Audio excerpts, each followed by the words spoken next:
Bismillahirrohmanirrohim. Assalamualaikum warahmatullahi wabarakatuh. Selamat pagi anak-anak. Bagaimana kabarnya hari ini? Semoga tetap sehat dan selalu semangat. Anak-anak yang hebat, hari ini bertemu lagi dengan Bu Santi. Bu Santi akan mengajarkan kalian materi yang baru. Apa itu materinya? Penasaran? Yuk kita simak bersama-sama video ini sampai akhir. Ya, materi hari ini yaitu kita akan belajar laporan hasil observasi. Pernahkah kamu mendengar atau membaca teks laporan hasil observasi? Siapa yang senang penelitian atau mengobservasi sesuatu, baik itu hewan ataupun tumbuhan? Nah, tepat sekali. Pertemuan hari ini kita akan belajar laporan hasil observasi. Tujuan pembelajaran pada hari ini, yang pertama, siswa akan mampu mengidentifikasi informasi teks laporan hasil observasi. Yang kedua, siswa mampu menyimpulkan isi teks laporan hasil observasi. Pernahkah kalian memiliki pertanyaan mengenai suatu objek?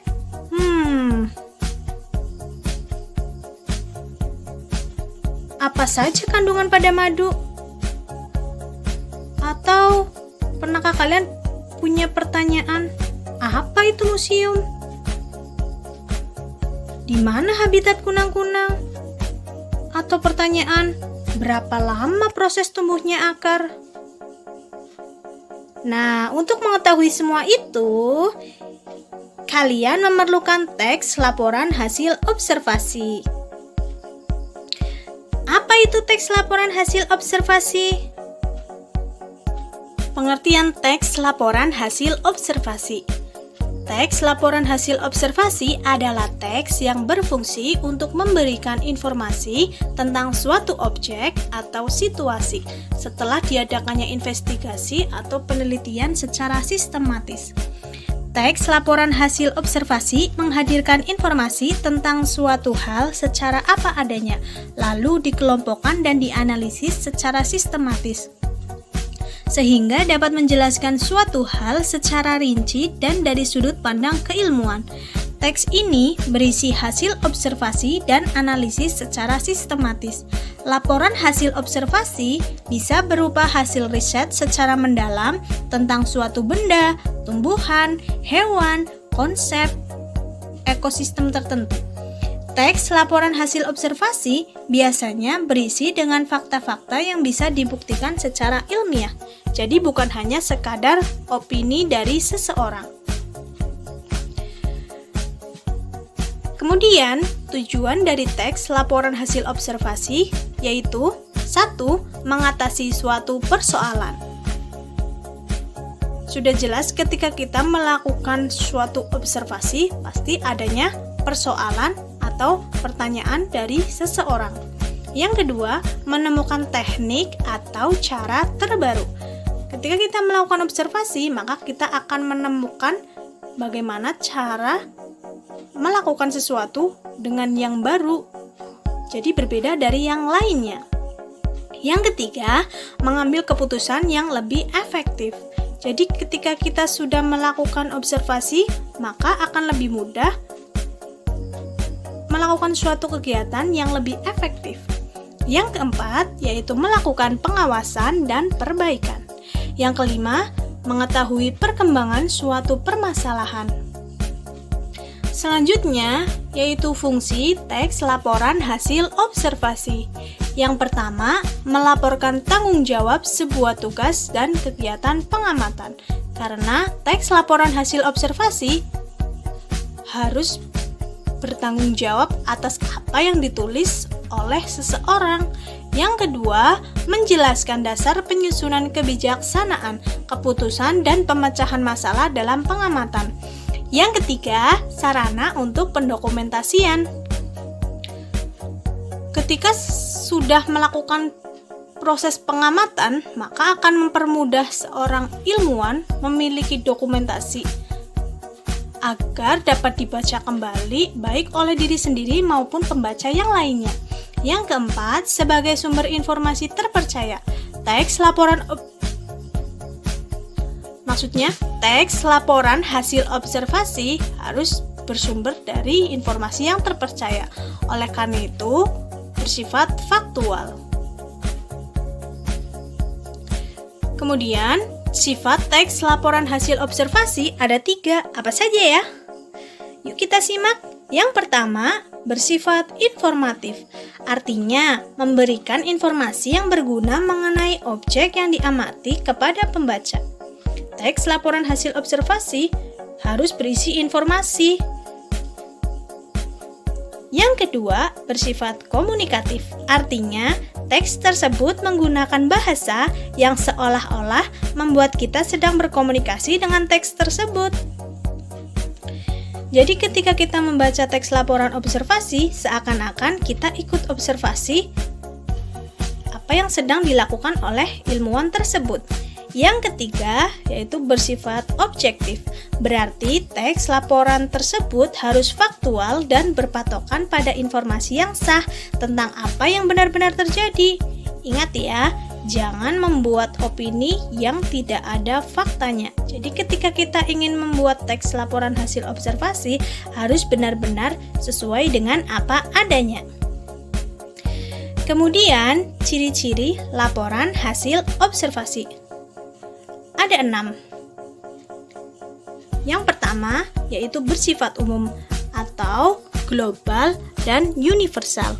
Objek yang dibahas bersifat umum sehingga menjelaskan ciri umum semua yang termasuk kategori atau kelompok itu. Judul biasanya bersifat umum seperti pantai, museum, atau demokrasi, atau yang lainnya. Ciri yang kedua yaitu pengelompokan ke dalam jenis sesuai ciri. Maksudnya, menekankan pada pengelompokan berbagai hal ke dalam jenis sesuai dengan ciri setiap jenis pada umumnya. Objek atau hal yang dibahas secara sistematis, dirinci bagian-bagiannya, dan objektif.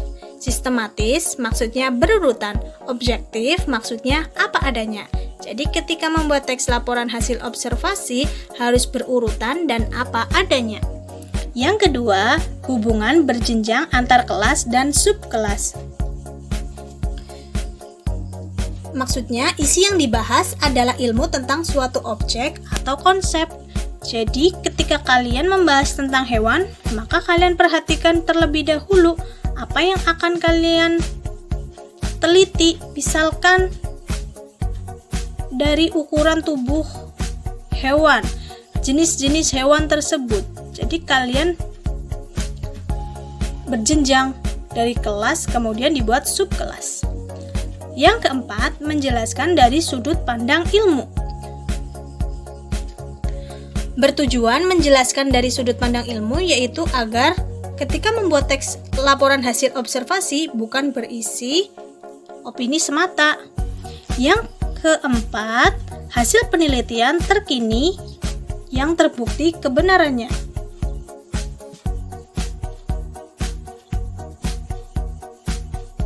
Jadi harus bersifat faktual. Kemudian yang terakhir, objek dibahas secara sistematis. Apa tadi sistematis? Ya, berurutan. Pintar sekali. Kemudian dirinci bagiannya dan bersifat objektif. Apa itu tadi objektif? Ya, apa adanya. Pintar. Ingat baik-baik ya ciri-ciri laporan hasil observasi. Selanjutnya, Bu Santi akan menjelaskan kalimat utama dan gagasan utama. Apa fungsinya Bu Santi menjelaskan ini? Agar memudahkan kalian untuk memahami teks laporan hasil observasi. Ada yang masih ingat apa itu kalimat utama? Kalimat utama adalah kalimat yang mengandung gagasan pokok yang digunakan untuk membangun isi paragraf, dibagi menjadi 3, yaitu deduktif, berarti kalimat utamanya di awal paragraf. Kemudian yang kedua, yaitu induktif, berarti kalimat utamanya di akhir paragraf. Dan campuran, berarti kalimat utamanya berada di awal, kemudian disimpulkan kembali di akhir. Contohnya,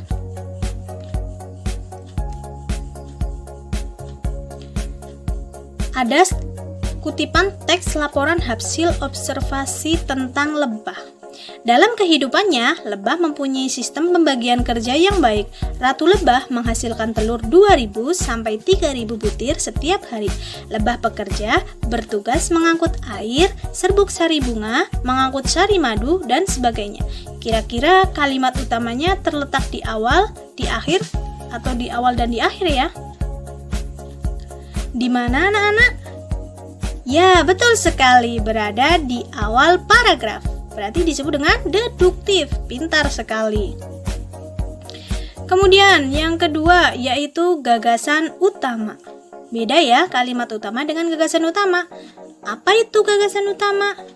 Gagasan utama atau biasa kita kenal dengan ide pokok merupakan kalimat yang menjadi inti paragraf.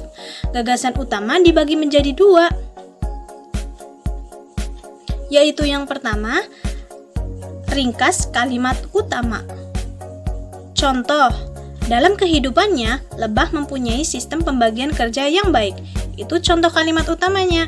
Kemudian kita ringkas menjadi kalimat sistem pembagian kerja lebah yang baik. Yang perlu diperhatikan dalam meringkas kalimat utama adalah makna dari kalimat jangan sampai berubah. Kemudian yang kedua, ditulis sama dengan kalimat utama. Hal kedua ini dilakukan karena saat diringkas bisa menyebabkan perbedaan makna antar kalimat utama dengan hasil ringkasan, maka tidak perlu diringkas. Jadi ditulis sama dengan kalimat utama. Contoh, sistem pembagian kerja lebah yang baik. Dalam kalimat tersebut tidak dapat diringkas, sehingga harus ditulis sama dengan kalimat utama. Apabila diringkas akan menyebabkan perubahan makna dalam kalimat. Bagaimana anak-anak yang hebat? Sampai di sini sudah semakin mengerti dan dapat membedakan ya kalimat utama dengan gagasan utama. Jangan sampai tertukar lagi ya. Kemudian, Bu Santi memiliki contoh teks laporan hasil observasi. Apa itu judulnya? Ya, judulnya Anggrek Vanda Biru. Siapa yang di rumah memiliki bunga anggrek? Sambil mengamati bunga, kita sekarang mengamati teksnya terlebih dahulu ya. Kita identifikasi isi informasi pada teks laporan hasil observasi tersebut pada setiap paragrafnya. Yuk bantu Bu Santi mengidentifikasi informasinya agar kita mengetahui sebenarnya anggrek Vanda Biru itu seperti apa. Kita lihat mulai dari paragraf yang pertama. Kira-kira membahas tentang apa ya? Ya, betul sekali. Paragraf yang pertama membahas tentang informasi umum mengenai anggrek Vanda Biru atau biasa dikenal dengan bahasa Latin Blue Vanda Orchid. Di situ juga dijelaskan ciri khas dari anggrek tersebut. Kemudian paragraf yang kedua membahas tentang apa? Pintar, yaitu penjelasan tentang batang dari bunga anggrek Vanda Biru. Dalam batang tersebut dapat tumbuh 1-15 tangkai bunga. Kemudian paragraf yang ketiga membahas tentang apa? Betul sekali, bentuk daun. Panjang daun dari bunga anggrek tersebut sekitar 10-15 cm. Selanjutnya, paragraf yang keempat. Dibaca. Sudah?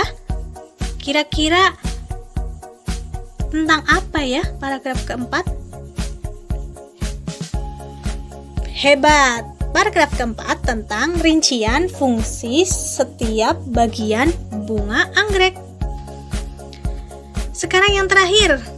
Yuk yang terakhir dibaca dulu paragrafnya. Sudah dibaca? Kita lihat informasi apa yang disampaikan di paragraf terakhir, yaitu fungsi akar pada anggrek. Pintar sekali. Wah, kalian itu hebat-hebat sekali. Jadi sampai di sini sudah mengerti ya bagaimana bentuk teks laporan hasil observasi. Berbeda ya dengan teks deskripsi.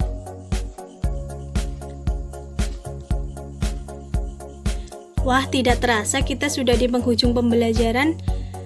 Pada video berikutnya, Bu Santi akan menjelaskan tentang struktur dan kebahasaan teks laporan hasil observasi. Jadi, jangan lupa nyalakan loncengnya ya, agar kalian tidak ketinggalan video pembelajaran terbarunya. Terima kasih sudah belajar bersama Bu Santi. Semoga ilmunya berkah dan bermanfaat. Jangan lupa bagikan video ini agar teman-teman kalian juga mendapatkan informasi yang sama.